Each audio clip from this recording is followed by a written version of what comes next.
I know we've long thought that friendship is kind of something that should be kept separate, but the research just doesn't bear that out. The research bears out over and over that the more connected we are, the more liked we feel, the more safe we feel at work, the more supported and seen we feel at work, the better work we do. Welcome to the podcast. I'm Seth Deckman, your Keynote Curator. Today, we're going to be talking about human connections and why friendships will help you succeed at work, how to connect with others professionally, and how event professionals can make everybody feel welcome with our guest, Shasta Nelson. Shasta, welcome to the podcast. Yay, welcome to be here. Thank you so much for all the good work you're doing in the world. Well, thank you. And thank you for the great work that you're doing in the world. We're excited to be here. We're going to be talking about so much important information, ideas, concepts around friendship and intimacy and how to stay and be connected in this world of disconnection. So to our audience, just thank you up front for joining us, for being with us today. If you enjoyed this episode, please like and subscribe and stay tuned for future content. I want to dive right into it, Shasta, if that's okay with you. Yes. Let's do this. Friendship, friends. Define it for us. So a friendship obviously has many different definitions and many different degrees of it, but basically the working definition is any relationship where both people feel seen in a safe and satisfying way. So we've got three things there. People need to feel seen. We need to feel kind of known. It's got to feel safe. We have to be able to rely on it. We have to kind of feel like we can trust that relationship. And we want it to feel satisfying. We want it to feel good. We want to enjoy each other. So when we have all three of those things present in a relationship for both people, or expanded to a corporation, that would be the group relationship for when we look at a culture. But yeah, we want both people to feel seen in safe and satisfying ways. I want to, I think that we're softening the ground to talk about the triangle a little bit. And we're going right in. We're diving. We're going to get to that in a moment. I just, your book that, I'm so proud to have read, The Business of Friendship, really speaks. It's kind of a dichotomy because you have business and you have friendship. And before we get into the triangle, I just want to, workplace culture, and the importance of connection. Some leaders, they might say friendship really doesn't belong at work. What's your response to that mindset? Well, if you care about productivity, engagement, retention, mental health, collaboration, creativity, then friendship belongs at work. We do all of those things better. Yes, yes, yes, yes, yes. And wait for it. Yes. Yes, exactly. I know we've long thought that friendship is kind of something that should be kept separate, but the research just doesn't bear that out. The research bears out over and over that the more connected we are, the more liked we feel, the more safe we feel at work, the more supported and seen we feel at work, the better work we do. I often equate it to when we think about schools often having to feed their kids because the kids are coming to school hungry.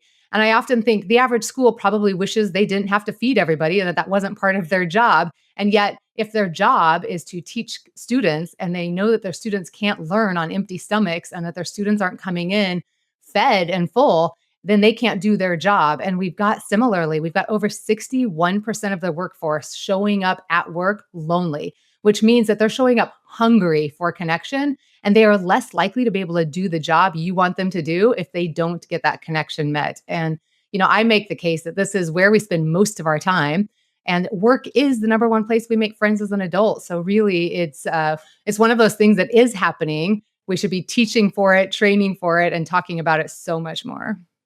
I think not only it's the place, it's probably the place where we make, not probably, it's the place where we most make friends as an adult. But there's relationships, couples and families are started at work as well. And that's just a fact. Help me out here. I don't know if it was from your book or some of the speeches that I've seen you present, but if somebody has a best friend or a close friend at work, they're seven times more likely to be engaged. Yeah. And that engagement, that's Gallup studies. They've been doing that for 2 decades. And it's so amazing to me that we have just research piling on at that. And we still are kind of uncomfortable. Like the average HR person or CEO is still kind of like, well, I don't know if I really want that stuff happening here. And I often say, like, when we feel that engagement, when we talk about 7 times more likely to be engaged, that's like loyalty. That is, showing up and caring about the job. That's less absenteeism. That's more Being present. profitability, all the things. Yeah, it's huge. And you think about the reverse of that. When we feel disconnected, we're more likely to take things personally. We have less empathy. We have less like loyalty and engagement in our work. So when we talk about wanting an engaged, active workforce, like the best thing we can do from an employer perspective is talk about building relationships. And I'll just say Yeah. this, Seth, it's funny. One of the things that I get, the pushback I often hear is like, well, I just don't want like the drama. I don't want the favoritism and the gossip. And we kind of start naming these like Yeah. fears.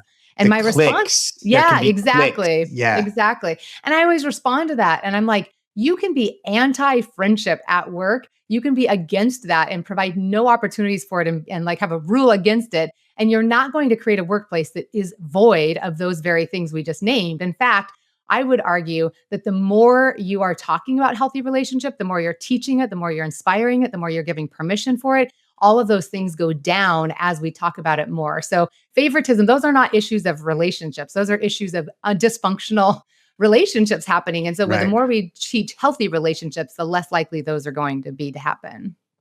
I have kind of an unformed question here, but I'm going to risk Do it. because I Do it. feel safe with you. Yeah. Were these concepts Have these concepts always been there and now we're just putting a name to it, or it's requiring putting a name to it because how the evolution of society is, social media, the workforce is aging out, hybrid work, virtual work, technology? Because I'm just trying to think of the greatest generation or baby Mhm. boomers that didn't have the same societal ecosystem that we had, and you made friends at work, you felt connected, you collaborated. I don't know, just kind of more philosophical thought there. Yeah, well, we see a lot of differences in ages for sure. But it's interesting because a lot of our older workforce had the most resistance to us being friends at work. So it was happening, but they would often feel the most guilty for it. So, kind of the proverbial, like, I don't want to be caught standing at the water cooler talking to somebody about our weekend because that looks like we're not being productive, right? So they felt a lot more. There was a lot more belief even a couple decades ago that you should just keep your personal life and your professional life separate. And we've just put so much emphasis on productivity and achievement that we've really created a kind of a guilt and a lot of just kind of we didn't want anything that felt like it was kind of bleeding over. But it's really been beautiful the last couple of decades to watch us talk about showing up at work with our whole self, recognizing that we do better when we're happy at work, talking about these things about holistic, mental health. And now we see the younger generation, the younger workforce coming in and saying, I don't want to work somewhere where I don't feel like I like people and where I feel connected. And I don't want to be lonely. And so a lot of them are coming in really expecting that and wanting that. So it is interesting how we have, as a culture, we are always shifting. And I think we're shifting in the right direction now for sure. But this isn't just our workforce. This is our whole culture. We are Yeah. lonely and it's been growing and sneaking up on us for a long while. We are disconnected. And I always have to kind of define that because a lot of us may not identify as lonely. A lot of us might have so many relationships and so many friends that we think I'm not lonely. But the truth of the matter is, most of us are networked and we have a social life and we have friends. And I'm using quote marks there. But that's different for many of us than really feeling like I have somebody to confide in, somebody who knows me, somebody who understands me, somebody who's got my back. So loneliness looks different on all of us. Yeah. And, I know you talk about admitting it, like it's not a confession, but it's like Yeah. just looking in the mirror in this isolation. You hear these things. There's so many connections, whether it's the internet or social media, all these physical apparati that, connect us, but we're in a disconnected world or things Mhm. only go to a superficial level. I've had the good fortune, and we've talked a little bit outside of this podcast. I've lived overseas, and in different languages, the word friend, Hmm. um, that's why I asked in the beginning, what is friendship? And you give me a meaning that's a point of departure, I think. For me, it's like a treasure trove. And I'm not like a hoarder of friends, but when you're a friend, you're on the bus, you're in the circle, and it's like a treasure. And I don't use the word friend lightly. I don't want to make it this high-minded, intellectual, like exclusivity thing, but I don't throw it around whimsically. You know what I Yeah. mean? So Yeah. sometimes this is the therapy part of the I love podcast it. here, I love Shasta. it. So help me out here. I listened to a few of your podcasts, and I think I got infected by it. Let's do it. Sometimes I'll be overseas where I've lived, and I'll go to a brand new place. I don't know. I'm walking into some building, and I've never met anybody, and they're like, "Friend," and I'm like, "Hey, man, cool, but really, Yeah. friend?" Yeah. What do you say about that? Yeah, I always differentiate. There's a difference between being friendly and developing a Mhm. friendship. And I think Yeah. that's a really important thing for all of us to identify, because I know I'll often have people introduce me on stage and say, and our new best friend. And I Right. always am like, do I correct them and be like, no, we have not like done the triangle of friendship, and we haven't Right. practiced. So a friendship is any relationship where we've practiced the behaviors that make up a friendship. But none of us want to be like, you're not my friend, because we don't really have enough language for all the other things. But like, there's other relationships. We can There's be acquaintances and support each acquaintances. other. Yes. And we can be colleagues and peers and a network. And there's so many other things. But friendship is certainly, I teach it on a triangle, and we can get into that in a second. But all the relationships start at the bottom of the triangle with the least intense relationship, and they move up the triangle toward the top of the triangle when we practice the three requirements of relationship. And so science is showing that we all have about 150 people on our triangle, so to speak, that our brains can kind of keep that information for about 150 people. And obviously, we're not going to be like super duper close to all 150. And so there's going to be a degree of range and relationship that we have. And we kind of use Yeah. the word friend for everybody on that triangle, right? But Right. we need to understand that when we talk about the definition of feeling seen in a safe and satisfying way, what I want seen at work in a safe and satisfying way will look different than what I want seen in my religious organization every week, and what I want seen with my neighborhood association, and what I want seen with my kids' friends. And so what's important is that all of these different relationships, we feel like we can show up and, for what's appropriate in that context, feel seen. But that doesn't mean that every single relationship in our life sees all the same things and sees everything. So it's really learning that we have different relationships that serve different purposes.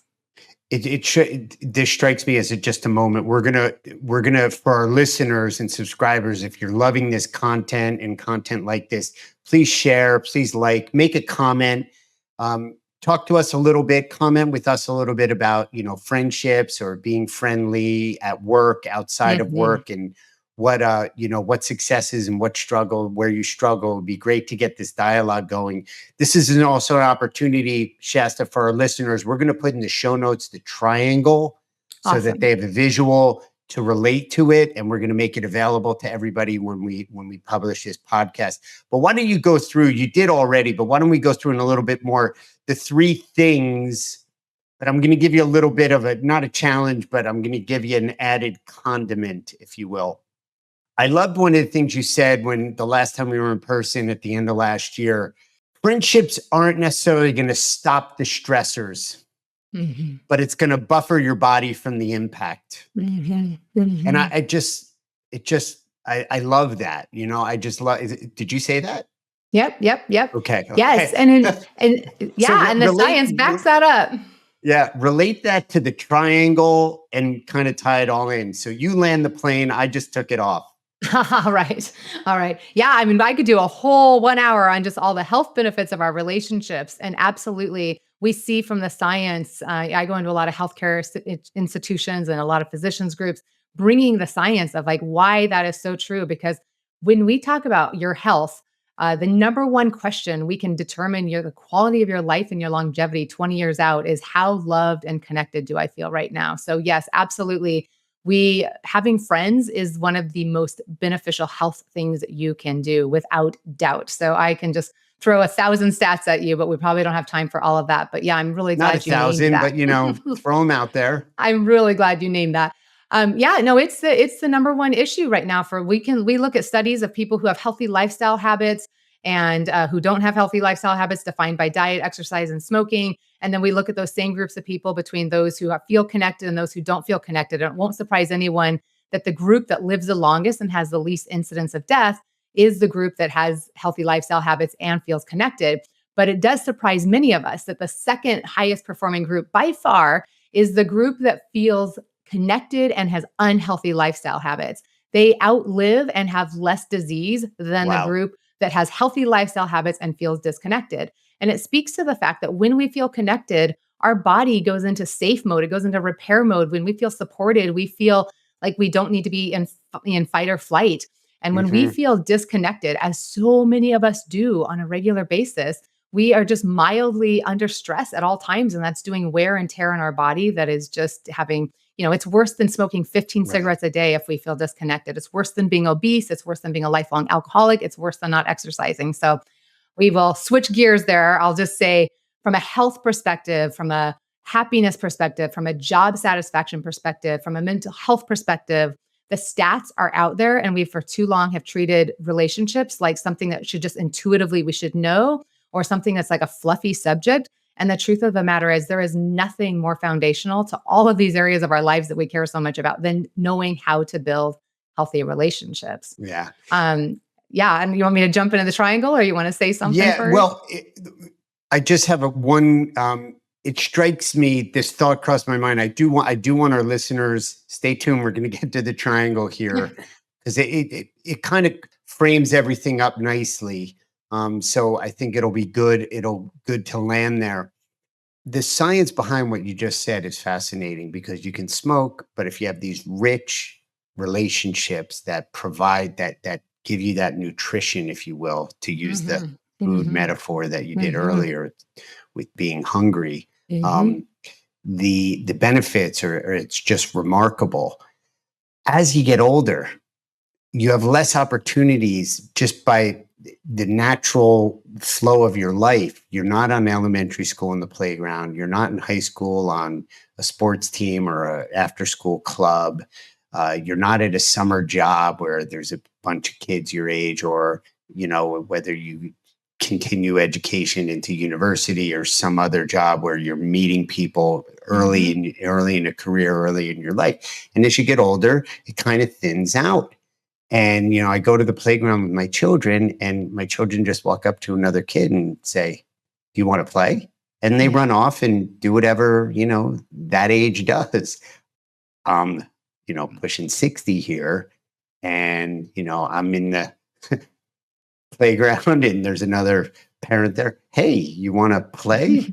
It's lands a little clunky. So I don't know how that you're the expert here, relate that to the triangle, but I'm just thinking my point is it takes work. It takes an effort. It does. This is all great conversation. They're great concepts. I love the science. I love the data.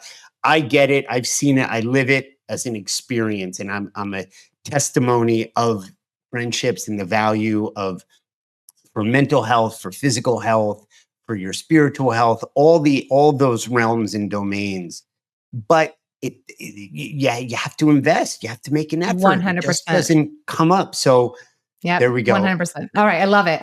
And I'll just say it goes back, what you're describing on the playground goes back to what we were saying earlier. There's a difference between them being friendly and playing together versus them building a friendship, right? So it might feel easier and they might have less self-awkwardness about going up and just interacting with each other, but that's not necessarily what we're talking about when we're talking about a meaningful friendship. Right. And which is a separate podcast for middle school age kids. Yes. Because the truth of the matter is our youngest generations right now are scoring the loneliest. So we might look at them and be like, "Oh, it was so much easier when we were kids." But the truth of the matter is they are scoring lonelier than our elderly right now. So the loneliness among our millennial and our Gen Z is, it should be causing all of us to pause and say, however we're doing life right now is not working. It is not leading us to being healthier, happier, and more connected. I mean, I don't know for all of us. I don't know if the Surgeon General used epidemic, but crisis. He did. Absolutely. And this is worldwide. This is global. This is a big deal. And, when I come in and talk to organizations about it, I'm talking to leaders because leaders score high on loneliness. I'm talking to new hires because new hires are scoring low, even higher on loneliness. We're talking to people who are sales and meeting professionals and people who are very networked, people who for their jobs have to do a lot of customer service and take care of a lot of people. Interestingly enough, we see the research that the more relationships we're trying to manage, the higher loneliness we have. So this is something that's really, really prevalent for all of us, trying to figure out how to do what you're describing with that intentionality. And I'll just do the triangle in like as quick as I possibly can, because what you're talking about does lead to that. The bottom of the triangle is positive emotion. So every relationship needs at least 5 positive emotions for every negative emotion. When we talk about positive emotions, we're talking about how do both people feel when we end this interaction? Do we feel inspired? Do we feel hopeful? Do we feel affirmed? Do we feel validated? Do we feel empathy? So we could do a whole thing on that I just want to highlight that this does not mean being a positive person. This does not mean being toxic positivity and Pollyanna. It means making sure we both feel the reward of having connected. So do I feel accepted? And do I not feel judged? Do I feel like they saw me and they appreciated me? And so all of us are going to gravitate to the people that leave us feeling better. So the base of the triangle is positive emotions. And then the 2 arms up the triangle is consistency and vulnerability. And those 2 grow incrementally together, hopefully at the same time. So on the one side, we have consistency, and that's what you're describing that felt so much easier on the playground and as kids and at summer camp and in the neighborhood and at school. And this is also why work is the number one place we make friends as adults. It's not because we would pick our colleagues as our friends if we had an option of lineup, a lineup of options. It's because we have consistency with them and we're seeing them and we're interacting with them more often than we are often with our quote best friends. And so it's that consistency that starts building familiarity. It's that familiarity that starts building a sense of comfortableness. It starts building a sense of expectation. We feel like we can predict how each other's going to respond. We feel safer with each other. This is where trust happens. And so with that consistent time, as we're sharing experiences and building memories and logging hours and having interactions, this is where we start feeling like we have a structure, a safety, the bones of our friendship, really, a pattern to our friendship.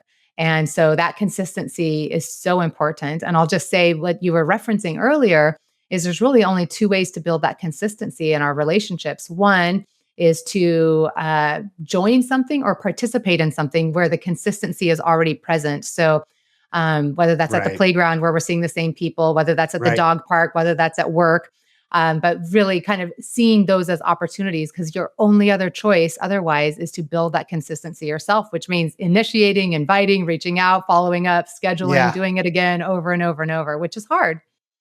Yeah. I moved a lot in my life, and a big move was to Los Angeles where I knew nobody. I had acquaintances, and I took sailing lessons, and then I took some night classes, some acting classes, because you can't move to LA without taking. But I met people, and to this day, in fact, one of our podcast guests was my acting teacher in Los Angeles. Very cool. And great episode, by the way. But I want to talk to our listeners for a second, because Shasta, your enthusiasm, I wouldn't even call it passion. It's just like from your DNA kind of level, it just is emanating, and you can hear it in the spark in your voice. And just thank you for our audience, for our viewers, listeners.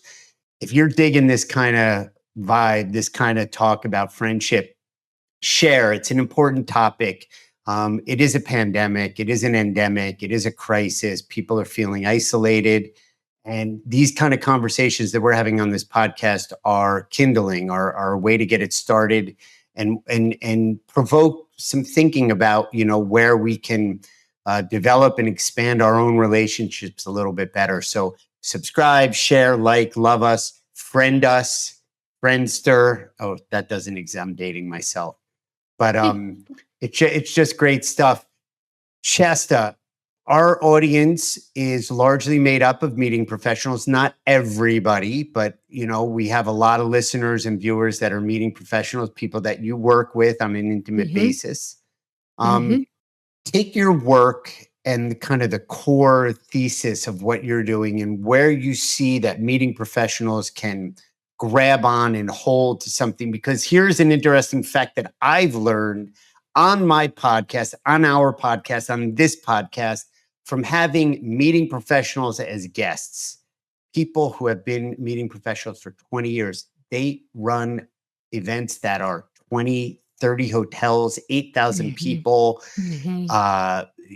all sorts of vendors and expos and speakers and breakout sessions. Many have told me with a very straight face, I'm an introvert and I'd rather be alone. Yeah. But Yeah. they're in a Yeah. profession, in an industry, literally where, wait for it, events are called connected. Yes, So yes. dial So, us into uh, that. such a great question. I would love to talk about this for another hour, Seth. This is so great. I mean, from a very practical craft level, first, from the career perspective, every single event we plan, we want to look at the triangle. In what ways are we building out and reverse engineering the positive emotions? In what ways are we practicing different ways of consistency? Consistency in an event looks like, are we doing breakouts? Are we doing big group things? Are we doing ways for people to connect smaller? And so trying to think through all the different ways people can spend time with each other. And then vulnerability is, how do we make sure that people are really walking away, building relationships, knowing each other, feeling seen? And so no matter if our event is 5 people or 20,000 people, it's such a fun practice to sit down and just be like, okay, what do I want them to feel? What are the positive emotions I want them to feel? Now, what can I do to help make that happen? Where are the chances for them to really know each other? Where are the chances for them to connect? So I love doing consulting and helping create meaningful event planning based on the triangle, which is so fun. From a personal level, this is really important because a lot of our meeting planners have to do so many relationships and they have to stay in touch with so many Yeah. people. And it does take so much energy. And I would say be really, really cognizant about what you need as a person, as a human being in the relationship world versus what you're doing from a career perspective to build the events and your job. And what I mean by that is, from a personal perspective, be really, really clear. Who are your friends? Who are the people you are prioritizing? Who are you practicing consistency with? Who are the handful of people that you're just like, I do have to stay in touch with this broad group of people. And that we can talk about how to manage energy around all of that. But more importantly, is making sure your relationships are filled and that you're not seeing, just because here's the thing, is so many of us, I describe it as being like socially obese. Like, we're getting enough calories. In fact, some of us are coming home from our careers like having eaten way too many Right. calories throughout the day, but it's Right. potato chips and it's junk food and it's interactions and it's small talk and it's team meetings and it's all this stuff. But at the end of the day, we can be like gorged and full and just want alone time. And yet we can still be malnourished because we never got meaningful connection the way we need it. So it's That's our really job to beautiful. really Yeah. make sure that we're taking care of getting ourselves the social nourishment that we need. So yeah, I would really say those are the two things that jump out at me.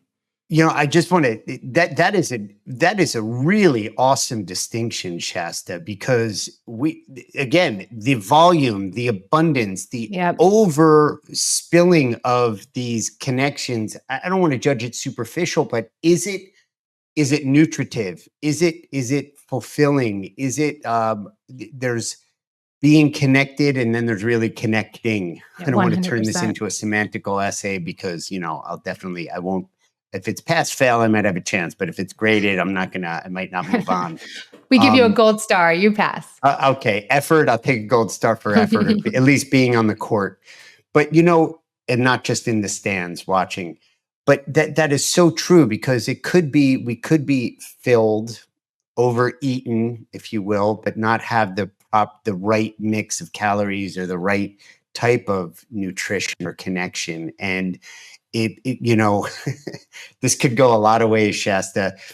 I'm going to do a little pop culture reference. The show Portlandia, they Oh, yeah, went yeah, to yeah. they went to Paris. The two main protagonists, right? And their connection got delayed. They got to Paris. The room wasn't held because they got there like 12 hours later. It rained. The tour that they got on, they bought the wrong ticket. All these mishaps happened, but every photo was on the plane with the passport, Eiffel Tower in the background, eating a croissant. And when they went home and they were looking at the photos, the punchline was something like, I don't think everybody's having as good a time as everybody really Mm, says that they mm, are. And I'm mm. kind of in a loosely way connecting this to, you go to these huge events, there's a lot of connections, there's a lot of networking. I'm using air quotes, right? Mhm, But sometimes when I go to events all the time, and if I feel like it's a big win if I have one or two that are mhm. real connections, and I'm not even necessarily talking, booking business, which is great, and that's the general idea, but a speaker, another vendor, another meeting professional, where we can kind of have this meaningful relationship. Yeah, yeah. No, I walk away from a lot of events saying there was a lot of missed opportunities here. We come together and the whole point is being there together. I mean, we could just be watching speakers on videos a lot of times now and stuff like that. And yet that we miss so many opportunities to really create more meaningful connection. It's one of my favorite things to do is to be the opening keynote speaker at a conference because you can help set the tone, you can help give permission, you can kind of help name what it is we all want, and we all have to do it differently than what's been done before if we're going to want different results and have more meaningful connection. But what you're naming is it's scary and it's awkward. Like you were saying about the parent at the playground, like we don't know how to just walk up to each other and be like, "Do you want to be friends? Do you want to Right. play?" And yet Right. every single one of us wants to walk away from those events feeling Yeah. more connected. So Yeah. what you're describing is such a hunger that we all have Yeah. that I love that your audience is people who are full of trying to help create those connections for all of Yeah. us. So thank two you. two things. I really could go on forever. One last question, one comment on this, the awkwardness. A very personal, real situation in my life. A gentleman that I play tennis with, we have a fixture once a week, and sometimes we'll play 2 or 3 times a week. That's good consistency, gold It's very stars. good consistency. I'm newish to the area where I live. Now it's over 2 years, but I still feel like there's the new car smell. We've never done anything outside of the tennis court. Mhm. And his wife had a sudden diagnosis of cancer, a sudden surgery that had some complications. And at the same time, it coincided with an injury which took me off the court. And we stopped connecting. And I reached out to him and how's your wife? And he was appreciative. But I was very cautious because it was kind of like we're friendly and we're friendish-y, Mhm, right? But mhm, I mhm. didn't want to, But and it's in one context. It's in one right, it's context. in Yeah. one singular context. Yep. Yep. So I'm not even going to say it was that conscious, but at one point I just texted him and I said, "Are you up for lunch?" And he wrote back and he's like, "I would love to, man." And Yes. we're Yes. actually going on Monday, you know? Yes. Gold And stars. I Yes. don't, Yes. everybody's style is different. Maybe it'll come up where the treatments are and how's the kids doing and all that stuff. I just want to have lunch and, we're going to talk about the Australian Open maybe. And we have a big tournament locally coming up here, a professional tournament in the area. And he volunteers at it and I do too. And we'll probably talk about that. But um, it's just, it wasn't like I was hesitant, but after I did it, I was conscious of like, oh my God, I'm Yeah. almost like Yeah. asking him out on a date. Yes, yes, and so many people would stop and not do that, and Yeah. here's kind of a final metaphor I'll share, Seth, and that is that when it comes to our physical health, we understand that it's gonna be on the other side of physical exertion. We understand that there's gonna be a little bit of Mm, physical sweat, our muscles are gonna feel a little strained, we understand that we might be a little out of breath, so to speak, and we don't stop doing the exercise. We go and you do it knowing you're going to sweat, you do it knowing you're gonna be sore, you do it because you understand that the harder you breathe, the better shape you're going to be in on the other side. And yet, when it comes to our social health, we so often make the mistake of as soon as it's kind of awkward, as soon as we socially sweat, as soon as our muscle feels a little fatigued, we go, "Oh, this must mean it's bad and I shouldn't do it." And we pull away. And the truth of the matter is, what you did there was build a social muscle. What you did there was like cross train. What you did there was help say, this relationship is only going to stay in this one format, in this one context, unless I broaden it and unless I start practicing other ways of us bonding and building and yeah. gluing our lives together. So what you did was really, really beautiful. And most of us, out of fear of rejection or out of fear of being judged or out of a fear of just kind of being awkward, we avoid that. And so we stay convenient and comfortable, but we also stay very disconnected. Thank you. I mean, that's a great bow to kind of tie it up. I'm as I'm listening to you and I'm totally dialed in. Right before I sent the text, I'm recalling now. I had the thought, yeah, but he works all the way over there, and Yeah, we I make can only do it excuses. around this Yeah. time. And I was like, dude, and he was like, it was immediately like, yes, see you there, 100. you know. Yes. That was a And beautiful I gift sent you him a gave. calendar invite, and he responded right away. So it's pretty Good. cool. Good. Pretty Good. I cool. can't wait to hear how it goes. That's awesome. Yeah, I love that. Good job. I'll report back to you, and then when we publish, when this podcast is live, I'll put it in the notes as well. Love it. So I just, pains me to say goodbye, friend. Friendish. We have to build all three of the requirements, remember? Friendimacy. But thank you, A, for making the time, and B, for, the work you do. It's important work and it makes a real big difference. And there's a hunger, there's a need, and it's simple. And at the same time, it's hard. But, Very hard. life is hard, but life is good. And friendships can be hard, but they're good. So, Shasta, for all the friendships that you're going to ignite and spark from this podcast, and going forward, all your keynotes and the books that you've written and the lives that you're going to touch that you haven't gotten any acknowledgement for, I acknowledge you for that. So thank you so much. In the dark, hidden corners where people feel isolated and lonely, and they're able to grab onto something you've said or something that you've shared, and it's been able to make a difference and turn the corner a little bit. Thank you for doing that. Thank you. That's very sweet of you. And thank you for helping match up audiences with messages, and for helping all of us who are so passionate and care so much about what we're trying to put into this world. Thank you for the work you do to help shine lights on that. I really, really appreciate it. You're welcome. And I absolutely love it. And lastly, to our subscribers, our viewers, our listeners, once again, thanks for coming back. It's greatly appreciated. And we'll see you next time. And we appreciate you tuning into the Keynote Curators Podcast. You'll be smarter for it, and your events and all of your attendees' experiences will be richer. See you next time.